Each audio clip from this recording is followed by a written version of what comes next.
டிவிகேவுடைய மதுரை மாநாடு தடபுடலாக ரெடி ஆயிட்டு இருக்கு. கிட்டத்தட்ட 10 லட்சம் பேர் கூடுவாங்க அப்படின்லாம் வந்து சொல்லிட்டு இருக்காங்க. 1.5 லட்சம் சேர்ஸ் வந்து போட்டிருக்காங்களாம். தமிழ்நாட்டுல இருந்து எந்த நிறுவனங்களும் வந்து சேர் தர மறுத்துட்டாங்களாம். அதனால கேரளால இருந்து சேரை இறக்கியிருக்காங்க. 1.5 லட்சம் சேர் அப்படின்னு சொல்றாங்க. ஏன் தர மறுத்துட்டாங்க?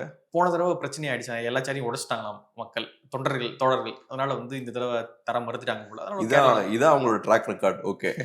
விஜய் வரும்போது பெரிய ஒரு நாய்ஸ் கிரியேட் பண்றாரு. ஃபர்ஸ்ட் மாநாட்டுக்கு பெரிய ஒரு வரவேற்பு கிடைக்குது. நீங்க சொன்ன மாதிரி பெரிய ஒரு ஹைப் இருக்கு. அப்புறம் போக போக அது கம்மியாயிட்டே இருக்கு. அதுக்கான காரணம் என்ன? ஷேர் உங்களுக்கு கொடுக்கறதுக்கு ஆள் இல்லைன்றீங்க. தமிழ்நாட்டுல உங்களுக்கு சேர் சப்ளை பண்ண மாட்டேங்கிறாங்க.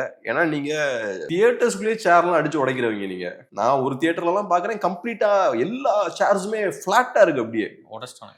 ரோஹிணின்னு நினைக்கிறேன், எனக்கு பார்த்த ஞாபகம் இருக்கு. சோ அப்ப இதுதான் உங்க ட்ராக் ரெக்கார்ட். இது உங்க ட்ராக் ரெக்கார்டா இருக்கும்போது நாள் ஆக ஆக உங்களோட ஹைப் கம்மி தான் ஆகும். உங்களுக்கு அதே மாதிரி பொலிட்டிக்ஸ்னு வரும்போதும் அரசியல் இல்ல, செயல்பாடு கிடையாது, கோட்பாடு சித்தாந்தம் எதுவுமே கிடையாது. எதுவுமே இல்லாம ஜஸ்ட் நாங்க ஏதோ பண்றதுக்காக ஒரு மாநாடு போடுறோம் அப்படின்னா நாள் ஆக ஆக உங்களோட ஹைப் கம்மியாயிட்டே இருக்கு.